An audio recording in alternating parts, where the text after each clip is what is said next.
রূপনারায়ণ নদের বিরাট একটা চর। নদীর বাঁধটা একটা বিরাট অজগরের মতো এঁকে বেঁকে চলে গেছে দূর থেকে বহু দূরে। বাঁধের ধারে ধারে দুপাশেই বট, অশ্বত্থ, জাম, তেঁতুল, শিরীষ, অর্জুন প্রভৃতি গাছ মাথা উঁচু করে দাঁড়িয়ে আছে। বাঁধ থেকে নেমে খানিকটা এগিয়ে গেলেই গ্রামের সীমানা। প্রথমেই জেলেপাড়া, তার ডান দিকে বাগদিপাড়া। উত্তর দিকে বিভিন্ন জাতের লোক বাস করে। অপরদিকে রূপনারায়ণ নদ ঢেউ তুলে তরতর করে এগিয়ে চলেছে। বাঁধের উপর দিয়ে প্রায় মাইল খানেক গেলেই রূপনারায়ণের প্রকাণ্ড চর। এই চরেই গাঁয়ের লোকেরা মরা পোড়ায়। আশপাশের প্রায় 10খানা গাঁয়ের মধ্যে এই একটাই শ্মশান। শ্মশানের কাছাকাছি অনেক নাম না জানা বড় বড় গাছ আর ঝোপঝাড়। পাড়া গায়ের শ্মশান যে কত ভয়ঙ্কর না দেখলে বিশ্বাস করা যায় না। শ্মশানের চারিদিকে ছড়িয়ে পড়ে আছে পোড়ো কাঠ, আধপোড়া বাঁশ, ছেঁড়া কাঁথা, ছেঁড়া কাপড়, ছেঁড়া মাদুর, মরার হাড়, ভাঙা হাঁড়ি আর সরা। যারা মরা পোড়াতে পারে না তারা সব মরা আর ছোট ছোট ছেলে মেয়েদের মরা মাটিতে পুঁতে দিয়ে যায়। তারপর সেই সব মরা মাটির ভেতর থেকে টেনে বের করে শেয়াল, কুকুর আর শকুনে মনের আনন্দে ছিঁড়ে ছিঁড়ে খায়। গাছের ঝাঁকড়া শিরীষ গাছটায় একদল শকুন থাকে। হঠাৎ একদিন ঘটে গেল একটা ব্যাপার। বাগদি পাড়ার নগেন দলুই বউয়ের সঙ্গে ঝগড়া করে বাড়ি থেকে চলে যায়। প্রায় 4 দিন কেটে গেল, সে আর বাড়ি ফেরে না দেখে সবাই চিন্তায় পড়ল। যেখানে যত আত্মীয় ছিল খোঁজ নেওয়া হলো, কিন্তু কোনো সন্ধান পাওয়া গেল না তার। সেদিন সকালে জেলে পাড়ার জনা কয়েক লোক ডিঙি ভাসিয়ে মাছ ধরতে ধরতে এসে পড়েছে শ্মশানের বেশ কাছাকাছি। হঠাৎ তাদের নাকে দুর্গন্ধ লাগলো, আর সেই সঙ্গে শকুনের ডানা ঝাপটানির শব্দ। সঙ্গে সঙ্গে তারা দেখলো নগেন দলুইয়ের পচা গলা মৃতদেহটা চরে এসে আটকে আছে। শকুনে খানিকটা ছিঁড়ে খেয়েছে, চোখ দুটো শকুনে খুবলে খেয়ে নিয়েছে, শুধু চোখের গর্ত দুটো আছে। জেলেরা এই বিভৎস দৃশ্য দেখে বাগদি পাড়ায় সংবাদ দিল। সকলে তখন সেখানে ছুটে এসে দেখলো এত দুর্গন্ধ ছাড়ছে যে কার সাধ্য সেখানে দাঁড়ায়। তখন সবাই নাকে কাপড় চাপা দিয়ে মরাটার পায়ে দড়ি বেঁধে শ্মশানের ভেতর এনে মাটি চাপা দিয়ে চলে এলো। রাত্রির বেলা মাটির ভেতর থেকে নগেনের মৃতদেহটা তুলে শিয়াল, কুকুরে খেয়ে ফেললো। নগেন দলুইয়ের অবস্থা মোটামুটি ভালোই ছিল। তার 2টি ছেলে, তাদের বিয়ে হয়ে গেছে। তারা ভালোভাবেই বাপের শ্রাদ্ধ করলো। জেলেপাড়া, বাগদিপাড়ার অনেকেই নিমন্ত্রণ খেয়ে গেল। এই ঘটনার পর প্রায় 1 মাস কেটে গেছে। তারপর থেকেই নানা রকম অবিশ্বাস্য ঘটনা ঘটতে লাগলো। কখনো বাগদিপাড়া থেকে, আবার কখনো জেলেপাড়া থেকে হাঁস, মুরগি, ছাগল চুরি যেতে লাগলো। একদিন নগেনের বউ রাত্রে একটা শব্দ শুনে বাইরে এসে দেখলে তাদের আম গাছটার নিচে যেন কে একজন সাদা কাপড় গায়ে জড়িয়ে দাঁড়িয়ে আছে। সে ভয় পেয়ে চেঁচাতে চেঁচাতে ঘরে এসে দরজা বন্ধ করে দিল। মায়ের চেঁচানি শুনে ছেলেরা হ্যারিকেন হাতে নিয়ে বাইরে এসে চারিদিক দেখলো, কিন্তু কাউকে দেখতে পেল না। তখন তারা বলা বলি করতে লাগলো, ওসব মনের ভুল, গাছের ছায়া দেখে মা হয়তো ভয় পেয়েছে। রাত্রে বাঁধের ওপর আর শ্মশানেও একটা কঙ্কালকে ঘোরাফেরা করতে দেখে গাঁয়ের সবাই ভয় পেয়ে গেল। রাত্রে শ্মশানে মরা নিয়ে আসা বন্ধ করে দিল সবাই। জেলেরা সারাদিন রূপনারায়ণে মাছ ধরে, সন্ধ্যা হলেই যে যার বাড়ি ফিরে আসতে লাগলো। এমনকি বাঁধের ওপর দিয়েও লোক চলাচল বন্ধ হয়ে গেল। সন্ধে হলেই রাস্তা একেবারে ফাঁকা। সেদিন রাখাল জেলের একটা বাছুর গেল হারিয়ে। সারাদিন খোঁজ করা হলো, কিন্তু কোথাও পাওয়া গেল না বাছুরটাকে। একদিন পরে একজন লোক শ্মশানের দিকে এসে সেটাকে দেখলো। রাখাল জেলের বাছুরটা মরে পড়ে আছে, তার আধখানা কে যেন চিবিয়ে চিবিয়ে খেয়েছে, বাকিটা পড়ে আছে একটা গাছের তলায়। খবরটা শুনে রাখাল এসে দেখলো ব্যাপারটা। কি করবে, তাই সে কিছু না বলে চলে এলো সেখান থেকে। মনে মনে সে বুঝলো নগেন দলুই ভূত হয়ে এইসব কাণ্ড করছে। জেলে পাড়ার ফকির আর নিধিরাম ভোরবেলায় জাল কাঁধে নিয়ে মাছ ধরতে গেল। নগেনের বাড়ির পাশ দিয়েই তাদের যাবার রাস্তা, তাই তারা সেই রাস্তা দিয়েই যাচ্ছিল আপন মনে। হঠাৎ তাদের চোখে পড়ল নগেন দলুইয়ের বাস্তু ভিটেটার দিকে।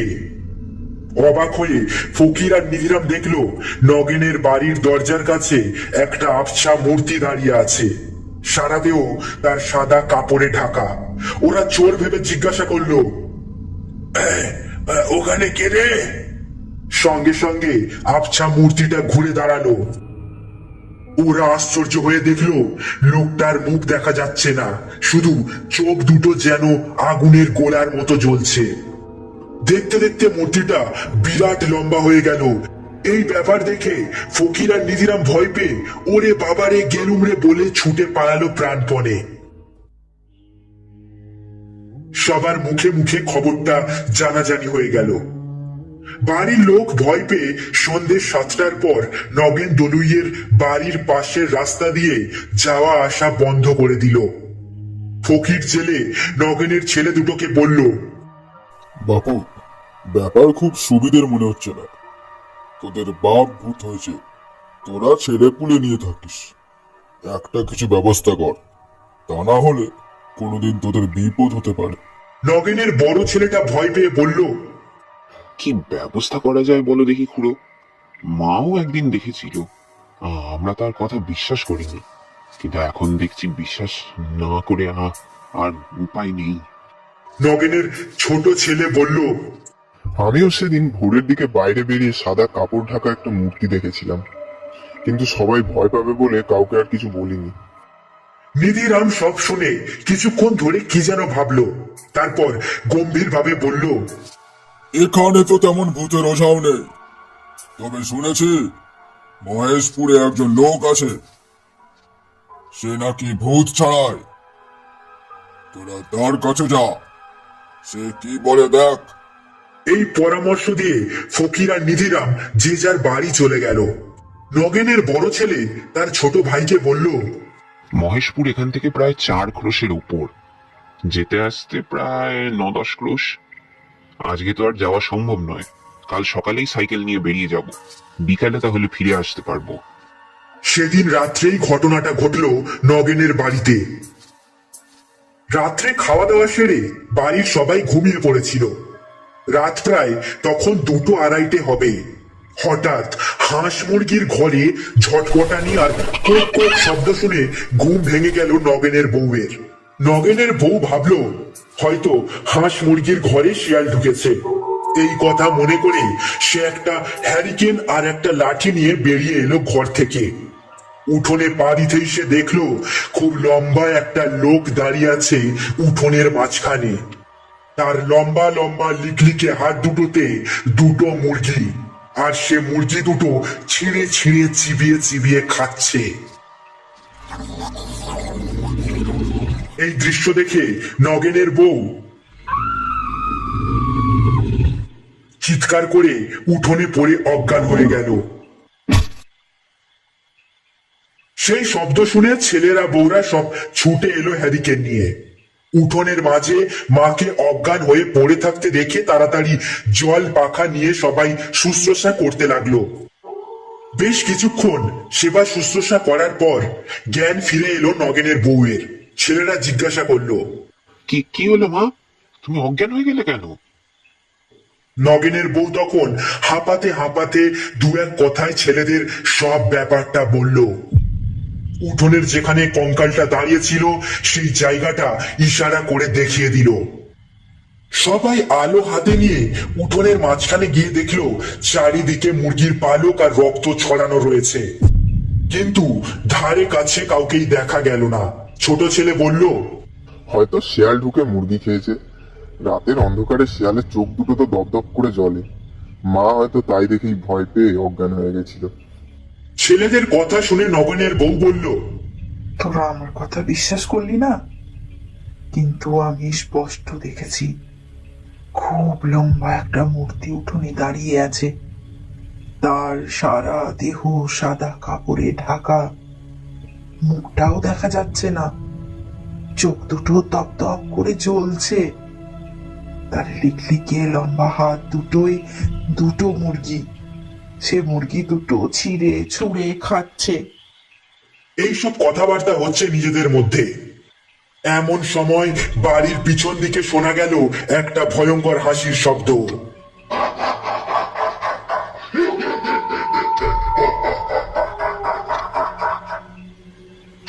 সেই হাসির শব্দ শুনলে বুক কেঁপে ওঠে। সেই শব্দ শুনে সবাই চমকে উঠল। তারা বুঝতে পারল এটা একটা ভৌতিক কাণ্ড ছাড়া আর কিছুই হতে পারে না। ভয় পেয়ে সবাই ঘরে ঢুকে বসে রইল সকাল হবার অপেক্ষায়।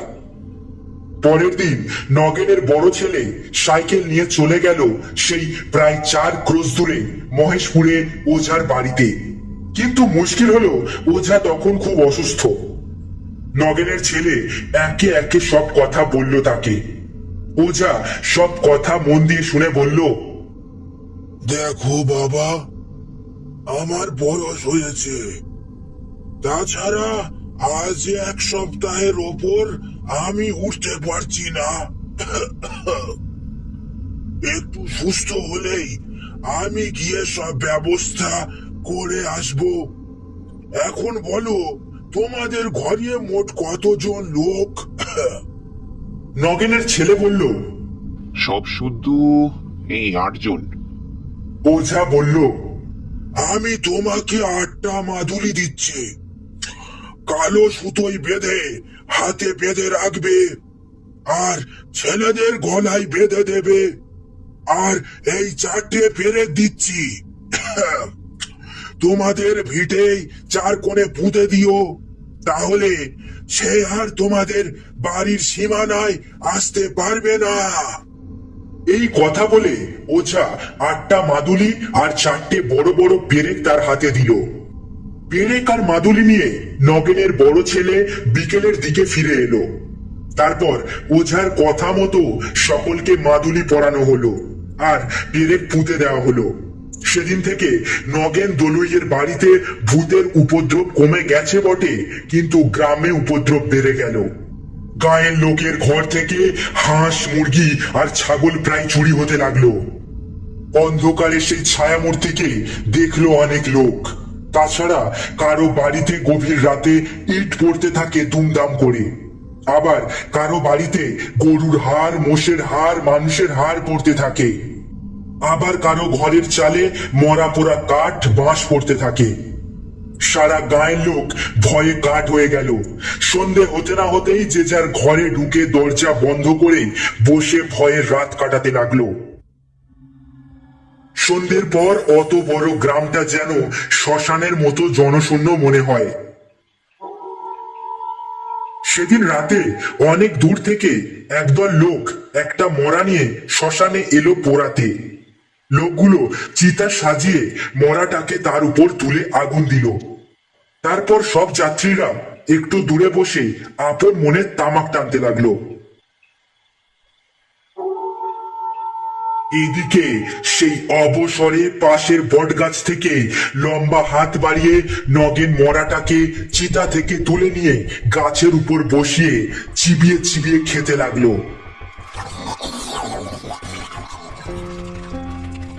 তামাক খেয়ে লোকগুলো চিতার কাছে এসেই দেখেই অবাক হয়ে গেল। শুধু চিতাটাই জ্বলছে, মরার পাত্তা নেই। লোকগুলো রীতিমতো ভয় পেয়ে গেল। নদীতে তখন মালপত্র বোঝাই করা একটা বেশ বড় নৌকা বাঁধা ছিল। মাঝি বসে অপেক্ষা করছিল জোয়ারের আশায়। নৌকার ছাদের উপর হালের কাছে বসে মাঝি তামাক খাচ্ছিল। অনেক আগেই সে ব্যাপারটা লক্ষ্য করেছিল, কিন্তু শবদহকারীরা পাছে ভয় পায়, এজন্য সে চুপচাপ দেখেই যাচ্ছিল। সব যাত্রীরা যখন ভয় পেয়ে বাঁচাও বাঁচাও বলে চেঁচাতে লাগলো আর নৌকার আলো দেখে সেদিকে ছুটে এলো, তখন নৌকার মাঝি চেঁচিয়ে বলল, ভয় পেও না তোমরা, ওইখানে দাঁড়িয়ে থাকো, আমি যাচ্ছি। মাঝির কথা শুনে সব যাত্রীরা সেইখানে দাঁড়িয়ে ভয়ে কাঁপতে লাগলো। নৌকার মাঝিটি ছিল একজন বেশ নামকরা ভূতের ওঝা। সে একটা পুঁটলি হাতে নিয়ে তার এক হাতে হুঁকো নিয়ে নৌকো থেকে নেমে এলো শ্মশানে। লোকগুলোকে তখন মাঝি তার কাছে বসিয়ে বিড়বিড় করে কি সব মন্ত্র বলতে বলতে লোকগুলোর চারপাশে কি যেন সব ছড়িয়ে দিয়ে বসে হুঁকোয় দু একটা টান দিয়ে বললে, ভয় নেই তোমাদের, ভূতের বাবারও সাধ্য নেই যে আর তোমাদের কাছে আসে। আমি গন্ডি দিয়ে দিয়েছি, যতক্ষণ তোমরা এই গন্ডির মধ্যে থাকবে ততক্ষণ তোমাদের ভূতে কোনো ক্ষতি করতে পারবে না। তারপর সকাল হলে বাড়ি চলে যাবে। দিনের বেলা ভূত লোকের কাছে আসে না। একজন জিজ্ঞাসা করলো, মরাটা তাহলে কোথায় গেল? মাঝি বলল, তাকে চিতা থেকে তুলে নিয়েছে।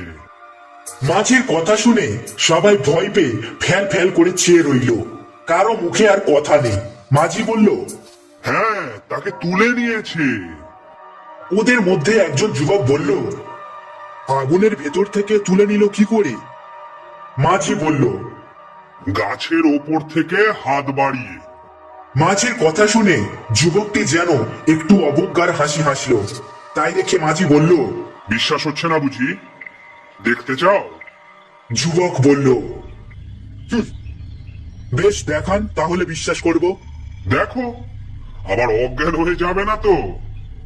এখনো যখন হয়নি তখন আর হব না। বেশ, তাহলে এসো আমার সঙ্গে। এই কথা বলে মাঝি তাদের সঙ্গে নিয়ে বট গাছের ওপর ইশারা করে দেখিয়ে দিল। ওই দেখো।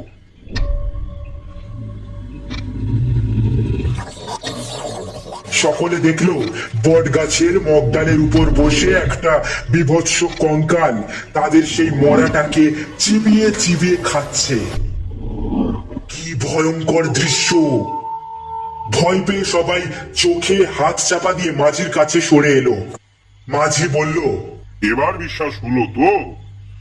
যাক, তোমাদের কোনো ভয় নেই। ও গাছ থেকে নেমে আসতেও পারবে না, আর কোথাও যেতেও পারবে না। আমি গাছটাকে গন্ডি দিয়ে দিয়েছি।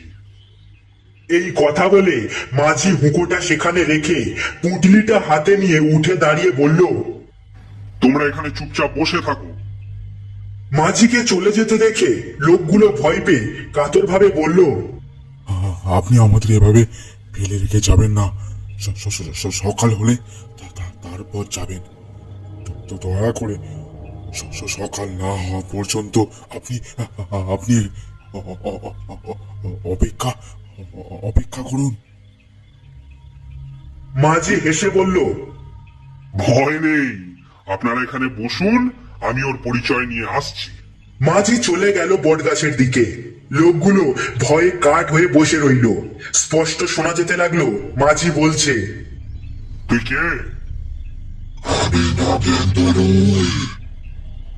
তোর বাড়ি কোথায়? বাড়িতে তোর কে আছে?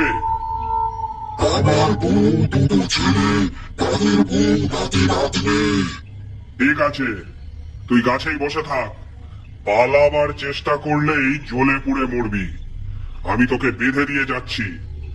মাঝি আবার ফিরে এলো। লোকগুলোকে বলল, সকাল হলেই আপনারা গায়ে গিয়ে লোকজনদের ডেকে আনবেন। দেখতে দেখতে পূর্ব দিক ফর্সা হয়ে গেল। গাছে গাছে পাখি ডেকে উঠল। একটু পরে সকাল হলো। দুজন লোক গায়ে গিয়ে এই সংবাদ দিল। গ্রাম থেকে বহু লোক এলো দেখতে। নগেন দলুইয়ের ছেলে দুটো এলো। সবাই এলো বট গাছের নিচে। গাছের ওপর তখন কিছুই দেখা যাচ্ছে না, শুধু একটা মরা ঝুলছে দেখা গেল। মাঝি বলল, মরাটাকে ফেলে দে নগেন। সঙ্গে সঙ্গে ধপাস করে মরাটা মাটিতে পড়ে গেল। সবাই দেখে তো অবাক। মরাটার খানিকটা মাংস কে যেন খুবলে খেয়েছে।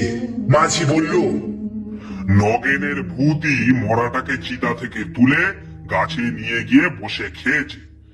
দিনের বেলা তো ওদের দেখা যায় না, তা না হলে আমি দেখিয়ে দিতাম। মাঝি এবার বিড়বিড় করে কি সব মন্ত্র বলে উঠতেই গাছের ওপর থেকে ক্ষণক্ষণে গলায় নগেন বলে উঠল,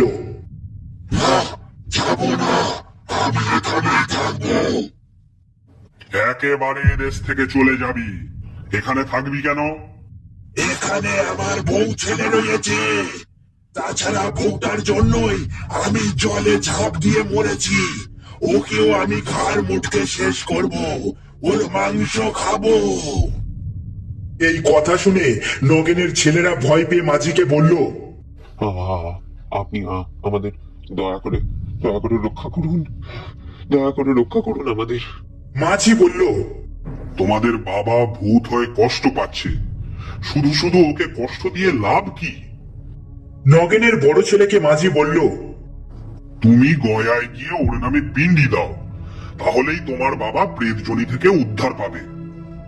তখন গাঁয়ের একজন বয়স্ক লোক বলল, এখন ওরা কি করবে?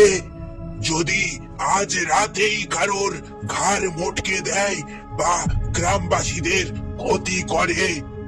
মাঝি বলল, তা পারবে না। আমি গাছের চারিদিকে গন্ডি দিয়ে যাচ্ছি, ও গাছ থেকে কোথাও যেতে পারবে না। 7 দিন এই গাছে ও বন্দী হয়ে থাকবে। তার মধ্যে পিণ্ডি দেওয়া না হলে ও আবার গ্রামে গিয়ে উপদ্রব করবে। নগেনের ছেলে বলল, আমি আজই রওনা হয়ে যাচ্ছি। মাঝি বলল, তুই উদ্ধার হলে কি চিহ্ন রেখে যাবি? এবার কিন্তু কোনো উত্তর এলো না। গাছের ওপর থেকে খোনা গলায় চেঁচিয়ে উঠল নগেনের ভূতটা। ওরে বাবা রে, গেছি রে, মরে গেলুম রে। মাঝি বলল, বল কি চিহ্ন রেখে যাবি? নগেনের ভূত বলল, দাঁড়াও দাঁড়াও দাঁড়াও, বলছি। এই বলে একটু থেমে তারপর বলল, এই গাছের একটা মোটা ডাল আমি ভেঙে দিয়ে যাব। মাঝি তখন লোকগুলোকে বলল, আপনারা মরাটা নিয়ে গিয়ে পুড়িয়ে দিন। আপনারা ফিরে যান। আজ থেকে আর গায়ে কোনো উপদ্রব করবে না নগেন। এই কথা বলে মাঝি ফিরে গেল নৌকায়। শবযাত্রীরা আবার নতুন করে চিতা সাজিয়ে আত খাওয়া মরাটাকে পুড়িয়ে ফিরে গেল যে যার ঘরে। নগেনের বড় ছেলে রওনা হয়ে গেল গয়ায়।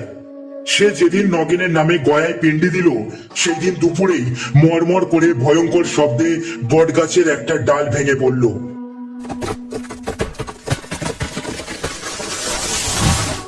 অবাক হয়ে গ্রামবাসীরা দেখলো সেই দৃশ্য। সেদিন থেকে গায়ে আর কোনো ভূতের উপদ্রব রইল না।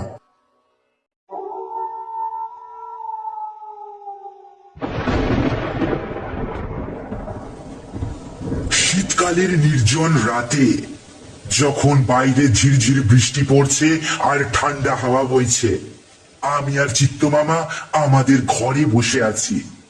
এই শীতের রাতে চিত্তমামা বলল একটা ভূতের গল্প শোনানোর জন্য, আর বলল,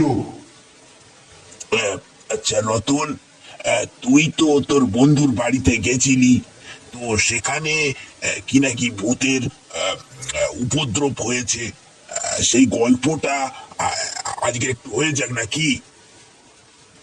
আমি একটা সিগারেট ধরালাম আর সেই ভূতের গল্পটা শুরু করলাম।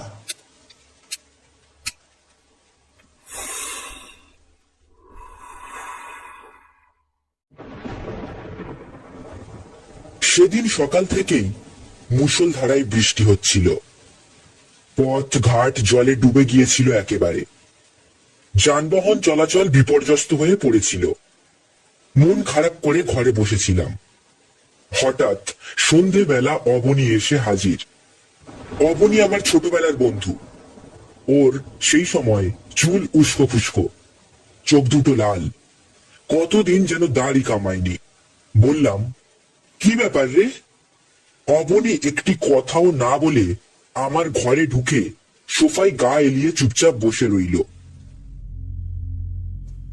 ও একজন প্রেস ফটোগ্রাফার। বিভিন্ন কাগজে ওর তোলা ফটো ছাপা হয়। খুব স্মার্ট ও সুদর্শন যুবক। ত্রিবেণীতে গঙ্গার ধারে ওদের নিজেদের বাড়ি। সেখানেই থাকে এবং ডেলি প্যাসেঞ্জারি করে। অবনীর ওই রকম চেহারা দেখে বললাম, তোর কি হয়েছে অবনী? এই কি চেহারা তোর? অবনী তার করুণ চোখ দুটি তুলে আমার দিকে তাকিয়ে বলল, আমি বোধ হয় আর বেশি দিন বাঁচবো না রে। কেন হঠাৎ এরকম মনে হওয়ার কারণ? অবনী বলল, আচ্ছা, তুই ভূতে বিশ্বাস করিস? না, তবে ভূতের নামে ভয় পাই, কিন্তু চাক্ষুষ দেখিনি বলে বিশ্বাস করি না। আজ বাড়িতে আমি একদম টিকতে পারছি না। কিছুদিন হলো আমার ঘরে অদ্ভুত সব কাণ্ড হয়ে যাচ্ছে। আমার এত ভয় করছে যে মনে হচ্ছে আমি আমি আত্মহত্যা করি। ওর কথায় শিউরে উঠলাম আমি। বললাম, ছি অবনী, ও কথা মুখেই আনতে নেই। কাপুরুষের মতো আত্মহত্যা করতে যাবি কেন? অবনী হঠাৎ বলল, আচ্ছা, আমি আমি পাগল হয়ে যাইনি তোরে? আমি বললাম, মনে হচ্ছে তাই হয়েছিস। যাক, তোর ভাই কি করছে? সে তো মাস দুই হলো দুর্গাপুরে চাকরি পেয়ে চলে গেছে। ও, তুই তাহলে বাড়িতে একা, তাই তো? হ্যাঁ, কিন্তু বিশ্বাস কর, আজ কিছুদিন হলো ও বাড়িতে আমি কিছুতেই থাকতে পারছি না। আমার বড় ভয় করছে। ওখানে আমি প্রতি রাতে আরো একজনের অস্তিত্ব অনুভব করতে পারছি। কে সে? তা জানি না, তবে সে যে অশরীরী তা আমি স্পষ্ট বুঝতে পারি। আমি নিজেই তখন স্টোভে জল গরম করে চা বসালাম। তারপর দু বন্ধুতে চা খেয়ে একটু আয়েশ করে গুছিয়ে বসলাম। অবনী বলল, আমি ভাবছি কিছুদিন তোর এখানে থাকবো। তোর কোনো অসুবিধা হবে না তো? না না, অসুবিধা হবে কেন? তবে আমার মনে হয় তোর আমার কাছে থাকার চেয়ে আমারই বরং তোর ওখানে থাকা ভালো। খবরদার, ওখানে ওখানে কোনো মানুষ থাকতে পারে না। তুইও পারবি না। আমার মতো তুইও তাহলে পাগল হয়ে যাবি। আমি ভাবছি যে ও বাড়িটাকে বিক্রি করে দেবো। হ্যাঁ, বিক্রি করে অন্য কোথাও চলে যাব। তোর ভাই আপত্তি করবে না? বোধ হয় না। ওকে সব কথা জানিয়ে চিঠি দিয়েছি। সামনের মাসে ও সোজা তোর এখানে চলে আসবে। তারপর এইখানে বসে আলোচনার পর যা হয় একটা কিছু ঠিক করে নেব। ও বাড়িতে তোরা কতদিন আছিস? ওটা তো আমাদের পৈতৃক বাড়ি। আমার বা আমার ভাইয়ের জন্মই তো ওই বাড়িতে। এর আগে আর কখনো ওরকম অস্তিত্ব অনুভব করেছিস? না, কখনো না, এমনকি দিন 15 আগেও না। আমি কিছুক্ষণ গুম হয়ে বসে রইলাম। তারপর বললাম, আচ্ছা, ঠিক কি কি হয় বলতো? অবনী একবার হাতের ঘড়িটা দেখলো, তারপর বলল, তুই যখন নিজেই যেতে চাইছিস তখন আমার মনে হয় আমার কথা না শুনে সবকিছু তো নিজের চোখেই দেখা বা অনুভব করা উচিত। কারণ আমার সব কথা তুই বিশ্বাস করবি কিনা তা তো জানি না। তবে তুই গেলে আমি সত্যি খুব খুশি হব, কেন আমিও দেখতে চাই আমার ঘরে আরো একজন উপস্থিত থাকা সত্ত্বেও ওইসব অশৈলী কাণ্ড ঘটে কিনা। যদি যাস তো এক্ষুনি চল, লাস্ট ট্রেনটা তাহলে পেয়ে যাব। আমি বললাম, না, আজ এই দুর্যোগের রাতে নয়, কাল সকালে বরং যাব। তারপর 2-1 দিন থেকে আবার তোকে সঙ্গে নিয়েই ফিরে আসব। যতদিন তোর ভাই না আসে ততদিন তুই আমার কাছেই থাকবি। এই অবস্থায় তোকে একা থাকতে দেওয়া ঠিক হবে না। অবনী বলল, তাহলে তো খুব ভালো হয় রে। আমার এখন মাথা ঠিক নেই, বিশ্বাস কর। আমার ভালো মন্দর ভার আমি তোর হাতেই ছেড়ে দিচ্ছি। তবে এও জেনে রাখিস, আমি আর কোনোদিনই বোধহয় একা থাকতে পারবো না। সব সময়ের জন্য আমার একজন সঙ্গী অবশ্যই লাগবে। এরপর আমরা দুজনে অনেক রাত পর্যন্ত গল্প করে কাটালাম। আলু ভাজা আর গরম লুচি খেয়ে পাশাপাশি শুয়ে পড়লাম দুজনে। শোয়ার পরেই ঘুম। ঘুম যখন ভাঙলো তখন বেশ সকাল হয়ে গেছে। ঘুম থেকে উঠে অবনী বলল, ও, কতদিন যে এমন আরামে ঘুমাইনি। আমার তো আর একদমই ইচ্ছে করছে না ওই অভিশপ্ত বাড়িতে ফিরে যেতে। আমি বাথরুমে গিয়ে মুখ হাত ধুয়ে এসে বললাম, তোর ওখানে যাওয়ার গাড়ি কখন? সেই বেলা 1টায়। সে কি, সারাদিন আর গাড়ি নেই?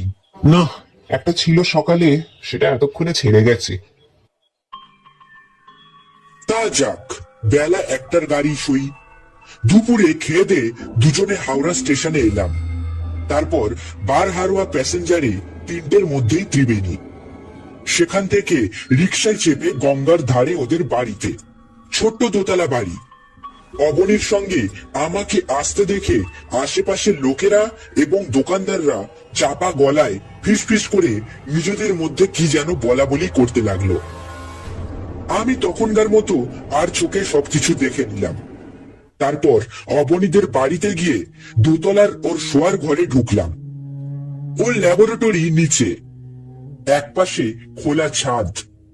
ওর ঘরের ভেতর থেকে গঙ্গা দেখা যায়, ছাদ থেকে শ্মশান। অবনীর বাড়িতে গিয়ে হাত মুখ ধুয়ে চা পর্ব শেষ করলাম।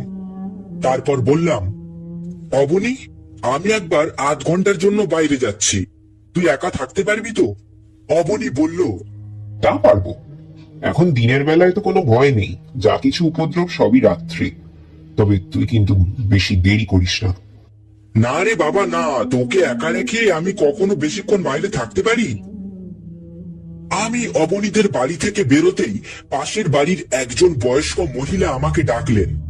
বাবা শোনো, আমি কাছে যেতে বললেন, তুমি অবনীর কে হও? আমি ওর বন্ধু হই, কেন বলুন তো? তুমি এসেছো, খুব ভালোই হয়েছে। হঠাৎ কি যে হলো ছেলেটার! মাঝরাত্রি হলেই চিৎকার করবে আর ঘর ময় ছোটাছুটি করবে। আমার মনে হচ্ছে কেউ কিছু খাইয়ে দিয়ে মাথাটা খারাপ করে দিয়েছে ওর। তুমি বাবা ওর ভাইকে একটা খবর দাও, আর পারো তো কোনো মানসিক রোগের ডাক্তার দেখাও। আমি সেই জন্য এসেছি মা। বেশ করেছো বাবা, বেশ করেছো।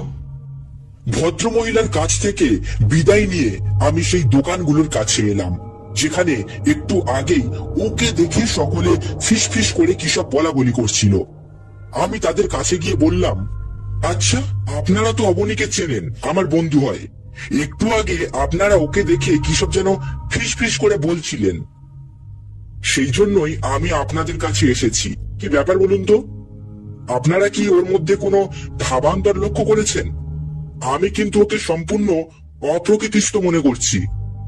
দোকানের লোকেরা বলল, হ্যাঁ, আমরাও ওকে হঠাৎ এই রকম হয়ে যেতে দেখছি।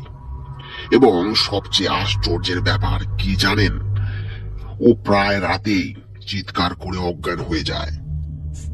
এমন সময় ওদের ভেতর থেকে একজন যুবক এগিয়ে এসে বলল, দাদা, আমি এক রাতের ঘটনার কথা বলবো, শুনলে আপনি অবাক হয়ে যাবেন, ভাববেন মিথ্যা কথা বলছি।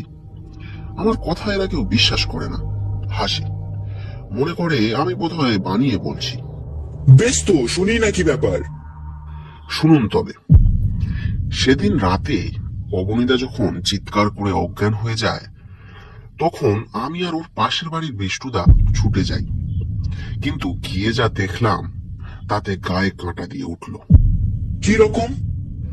অবনীদা নিচের দরজায় খিল দিয়ে উপরের ঘরের দরজাও বন্ধ করে শোয়। সেদিন অবনীদার চিৎকার শুনে আমি আর বিষ্টুদা ছুটে গিয়ে নিচের দরজায় ধাক্কাধাক্কি করতে থাকি। বেশ কিছুক্ষণ ধাক্কা দেওয়ার পর দেখলাম দরজার খিলটা কে যেন খুলে দিল। আমরা তরতর করে সিঁড়ি বেয়ে উপরে উঠে গিয়ে উপরের দরজায় ধাক্কা দিলাম। অবনীদার সাড়া নেই। তারপর হঠাৎ যেন জাদুমন্ত্র বলে উপরের ঘরে দরজাটাও খুলে গেল। আমরা ভিতরে ঢুকে দেখলাম অবনীদা অজ্ঞান হয়ে পড়ে আছে। এখন আমার প্রশ্ন হচ্ছে এই, যে বাড়িতে অবনীদা একা থাকে সে বাড়ির বন্ধ খিল আমাদের ধাক্কাধাক্কির পর খুলে দিল কে?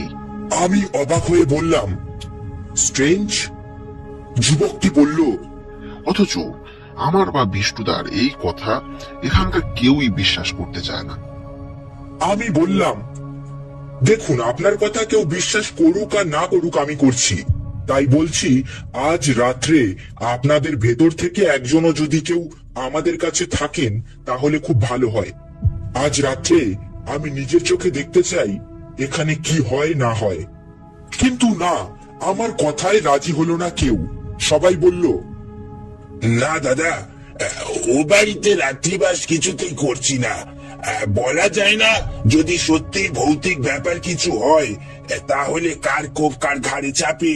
তবে হ্যাঁ, যদি সেরকম ভয়াবহ কিছু দেখেন তাহলে চেঁচিয়ে ডাকবেন আমাদের। আমরা একজন নয়, সবাই ছুটে যাব। আর পারেন তো দরজার খিলটা খুলে রাখবেন। হ্যাঁ। আমি আচ্ছা বলে চলে এলাম।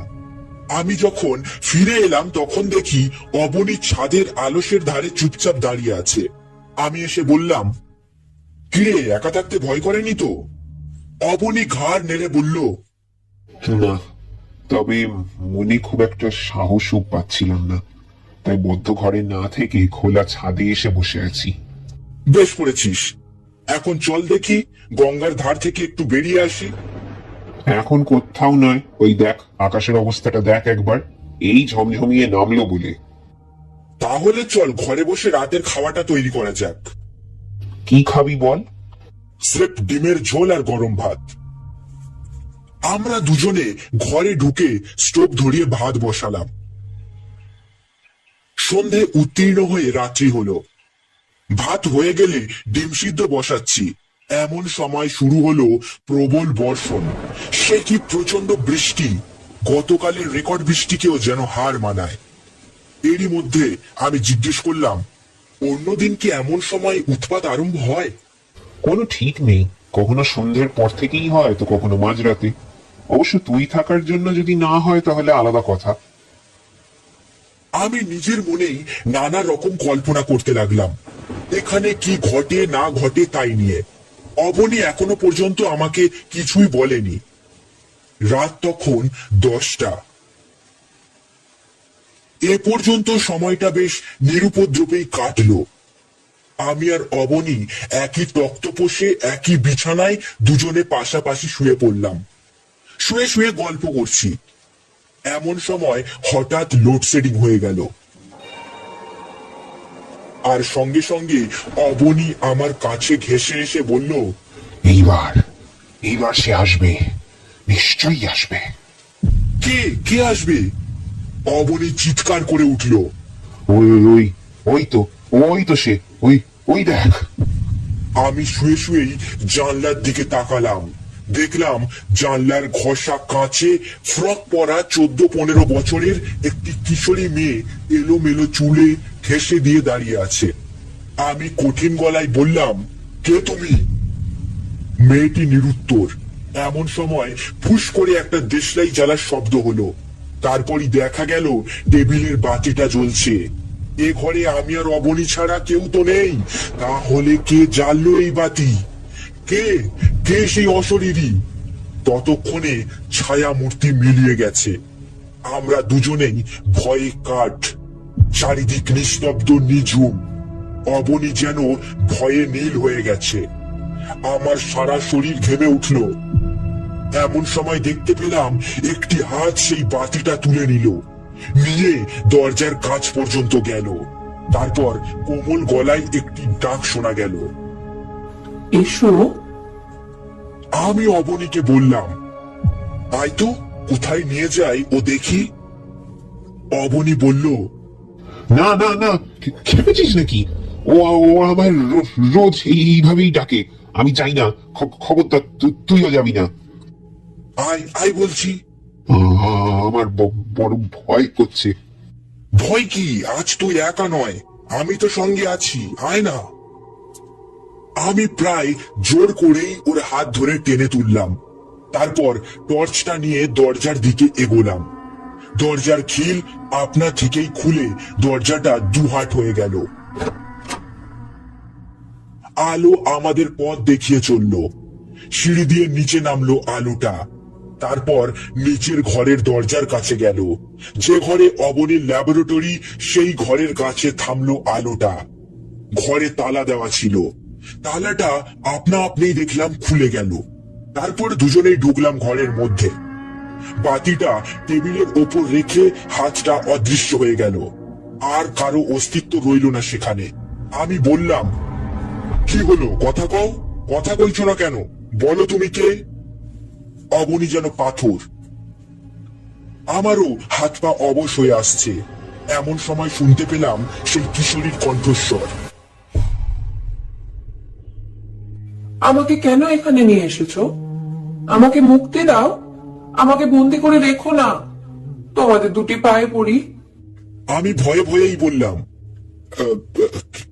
কে তুমি? আমি শ্যামা। তুমি কোথায়? কে তোমাকে বন্দি করে রেখেছে? আমাকে দেখতে পাচ্ছ না? এই তো আমি এখানে। কণ্ঠস্বর শুনে ঘরের কোণের দিকে তাকিয়ে দেখলাম সেই কিশোরীর জ্যোৎস্নার মতো হালকা শরীর অন্ধকারে ফুটে উঠল। কি করুণ তার মুখ! সে একটু একটু করে তার ছায়া শরীর নিয়ে অবনীর টেবিলের দিকে এগিয়ে গেল। তারপর ড্রয়ার টেনে একটা খাম বের করে টেবিলের ওপর রাখলো, রেখেই আবার মিলিয়ে গেল অন্ধকারে। আমি টেবিলের কাছে এগিয়ে গিয়ে খামটা খুলতেই তার ভেতরে এই কিশোরীর একটা ফুল সাইজের ফটো দেখতে পেলাম। ফটোর দিকে তাকিয়ে আছি, হঠাৎ দেখলাম ফটোর ছবির মুখটা কি রকম যেন বিকৃত হয়ে যাচ্ছে, ঠোঁট দুটো কাঁপছে, চোখ দুটো ঠেলে বেরিয়ে আসছে। কি বিভৎস দৃশ্য! আরো দেখলাম ছবির গলার উপর একটা মোটা শক্ত দড়ির দাগ ফুটে উঠছে ক্রমশ। এক সময় ফটোর ভেতর থেকে মেয়েটি চিৎকার করে বলে উঠল, এখনো হা করে দাঁড়িয়ে দেখছো কি? আমার কষ্ট হচ্ছে না বুঝি? আমি যে আর সহ্য করতে পারছি না। তোমরা এক্ষুনি এটাকে নষ্ট করে দাও, ছিঁড়ে কুটি কুটি করে আগুন দিয়ে পুড়িয়ে দাও। আমি বললাম, তাহলেই কি তোমার মুক্তি হবে? হ্যাঁ, চিরতরে মুক্তি পাবো আমি। আমি যে আমার অস্তিত্ব এই পৃথিবীতে কোথাও রেখে যেতে চাই না। কিন্তু কেন চাও না? সে তোমাদের জানবার দরকার নেই। শুধু জেনে রেখো, যাদের উপর অভিমান করে আমি আত্মহত্যা করতে বাধ্য হয়েছি, তাদেরই দেওয়ালে ছবি হয়ে থাকতে আমি কিছুতেই পারবো না, কিছুতেই না। আমি সঙ্গে সঙ্গে ছবিটি ছিঁড়ে দেশলাই জেলে পুড়িয়ে ফেললাম। অবনীকে বললাম, এই ফটো তোর তোলা? হ্যাঁ, বছর দুয়েক আগে তোলা। চুঁচুড়ার হরিবাবুর মেয়ের ছবি ওটা। ওর জন্মদিনে তুলেছিলাম। কিছুদিন আগে হরিবাবু কাঁদতে কাঁদতে এসে আমার হাত দুটি ধরে মেয়ের ছবিটা চাইলেন। জানালেন গত মাসে সামান্য একটু ভুল বোঝাবুঝির ব্যাপার নিয়ে মেয়েটিকে তিনি এবং তার স্ত্রী খুব বকাবকি করেন। তারপরেই এই বিপর্যয়। মেয়েটি হঠাৎ গলায় দড়ি দিয়ে আত্মহত্যা করে। কিন্তু বছর দুই আগে যে ছবি তোলা হয়েছিল, সে ছবি হরিবাবু এতদিন বাদে নিতে এলেন কেন? বছর দুই আগে ছবিটা আমি তুলেছিলাম ঠিকই, তবে ছবি তোলার পর থেকে হরিবাবু টাকা দেওয়ার ভয়ে আমার সঙ্গে আর দেখাই করেননি। আমিও ফটোর নেগেটিভ ওয়াশ করে রেখে দিয়েছিলাম। এখন মেয়ের স্মৃতি রক্ষা করার জন্য হরিবাবু ডবল চার্জ দিয়ে ছবিটা নিতে এসেছেন। সম্পূর্ণ টাকাও দিয়ে গেছেন। কিন্তু মুশকিল হলো, হরিবাবুর কাছ থেকে টাকা নিয়ে নেগেটিভটা আমি কোথাও খুঁজে পাচ্ছিলাম না। অবশেষে অনেক খোঁজাখুঁজির পর নেগেটিভটা পেলাম।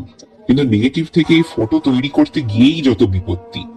বারবার নেগেটিভের ভেতর থেকে, ফটোর ভেতর থেকে মেয়েটি আমায় শাসাতে থাকে, ভয় দেখায়।